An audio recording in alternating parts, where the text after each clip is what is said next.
폭풍 속에 빠진 배. 그러나 누군가는 절대 가라앉지 않는다고 장담했다.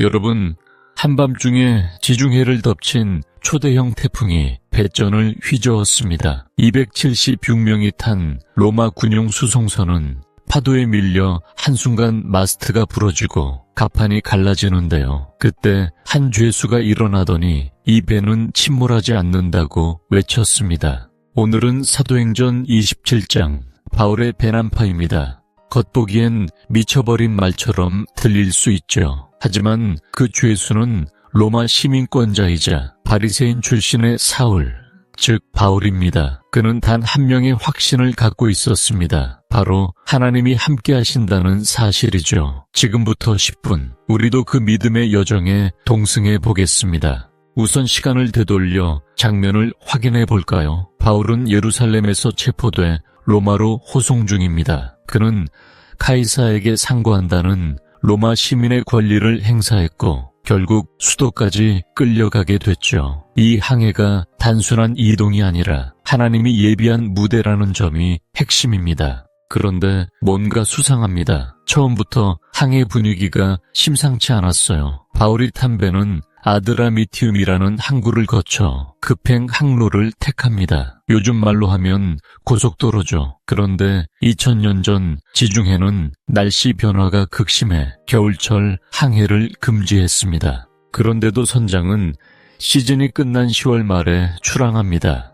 여기서 바울이 첫 번째 믿음의 경고를 합니다. 사람들이여, 나는 항해가 화를 입을 것이라 보입니다. 큰 고생은 배뿐 아니라 생명까지도 잃게 될 것입니다. 이건 단순한 기상예보가 아니에요. 성령님이 주신 통찰입니다. 하지만 선장은 귀를 막습니다. 돈이 먼저였죠. 밀수화물까지. 실은 배는 지연될수록 손해입니다. 그래도 하나님은 포기하지 않으십니다. 바울의 말이 무시당했지만 결국 폭풍이 몰아치면서 배는 정박지 굿갱으로 겨우 들어갑니다. 거기서 다시 출발하려는 순간 이번엔 유라클론이라는 매서진 북서풍이 덮칩니다. 지금은 완전히 겨울철 금지 구역이에요. 하지만 선장은 크리트 섬의 항구 피닉스까지 가면 괜찮다고 주장합니다. 결국 276명이 탄 배는 다시 출항합니다. 그리고 얼마 안 가서 유라클론이 터졌어요. 성경은 폭풍이 불어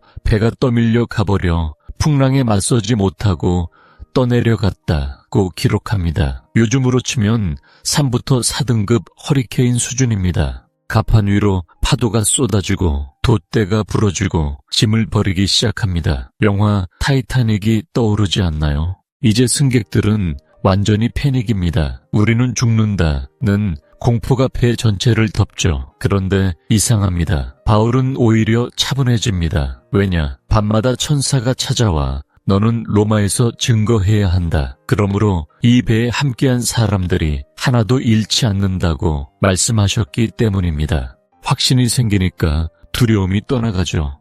그래서 바울은 두 번째 믿음의 선언을 합니다. 사람들이여, 내게 순종했더라면 이 화를 면했을 것이지만 이제는 두려워 말라. 이 배에 함께한 이들 중 한 사람도 생명을 잃지 않을 것이다. 이건 단순한 위로가 아니에요. 하나님의 약속을 전수하는 생명의 선포입니다. 그 순간 공포의 분위기가 살짝 흔들립니다. 하지만 상황은 더 악화됩니다. 열흘째, 태양도 별도 보이지 않고 나침반도 먹통입니다. 항해 금지 기간에 버티던 선원들은 이제 눈이 침침해져요. 심지어 먹을 것도 바닥을 드러냅니다. 극도의 스트레스에 탈진 직전 누군가는 배 밑으로 빠져나가자며 삽시간에 살인 기도까지 합니다. 인간의 한계가 드러나는 순간이죠.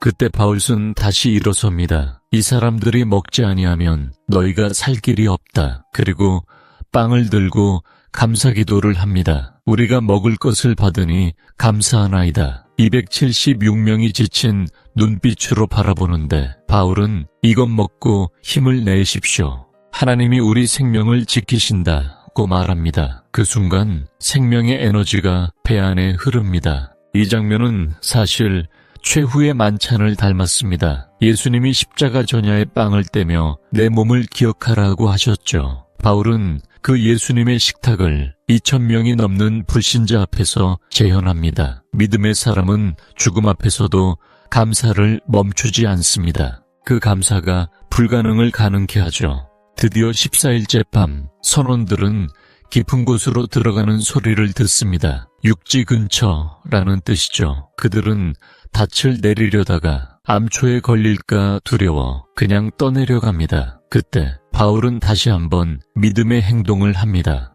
나를 믿고 따라오십시오. 우리는 모두 살아난다. 그리고 276명이 한 명씩 바다로 뛰어듭니다. 놀라운 일이 벌어집니다. 파도가 배를 강가로 밀어줍니다. 말타 섬이라고 불리는 모래톱에 배가 꽂히고 앞이 육지로 열립니다. 군인들은 죄수를 죽이려 했지만 백부장이 바울을 아끼면서 막습니다. 결국 물에 뛰어든 자, 뗏목 타는 자, 헤엄치는 자 모두가 무사히 땅을 밟습니다. 성경은 우리가 다 살아났다고 선포합니다. 이 사건은 단순한 난파기가 아닙니다. 믿음의 여정이죠. 첫째, 하나님은 약속하신 말씀을 반드시 지킵니다. 한 사람도 잃지 않는다는 말씀이 그대로 이루어졌습니다. 둘째, 믿음은 두려움을 이기는 유일한 무기입니다. 바울이 두려워하지 않자 276명이 희망을 얻었죠. 셋째,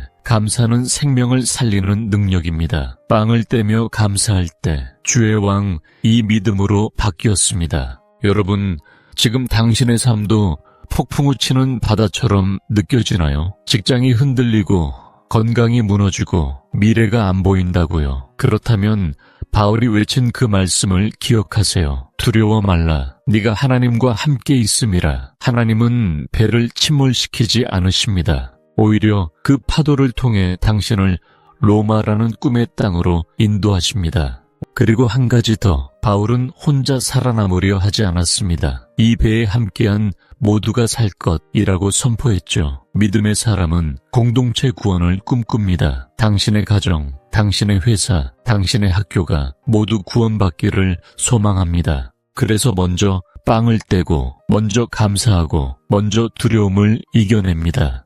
오늘 이 영상이 끝나기 전에 잠깐 눈을 감고 하나님께 물어보세요. 주님, 내 삶의 폭풍우 속에서도 나를 지키실 거죠? 그러면 분명히 들리는 음성이 있습니다. 그래, 내가 너와 함께 있으니 두려워하지 말라. 너는 내 증인이니 내가 반드시 살려내리라. 그 약속을 믿고 다시 눈을 떠보세요. 파도가 잔잔해진 건 아니지만 당신들의 심장엔 평안이 깃듭니다. 마지막으로 이 영상을 보신 여러분께 제안합니다. 댓글에 두려워하지 않겠습니다 라고 적어보세요. 그리고 친구 한 명을 태그하세요. 너도 이 믿음의 배에 함께 타자. 우리가 서로의 바울이 되어주면 어떤 태풍도 우리를 침몰시킬 수 없습니다. 지금까지 사도행전 27장 바울의 배난파였습니다. 구독과 좋아요, 알림 설정까지 다음 영상에서 만나요. 두려워 말라. 하나님이 함께 하신다.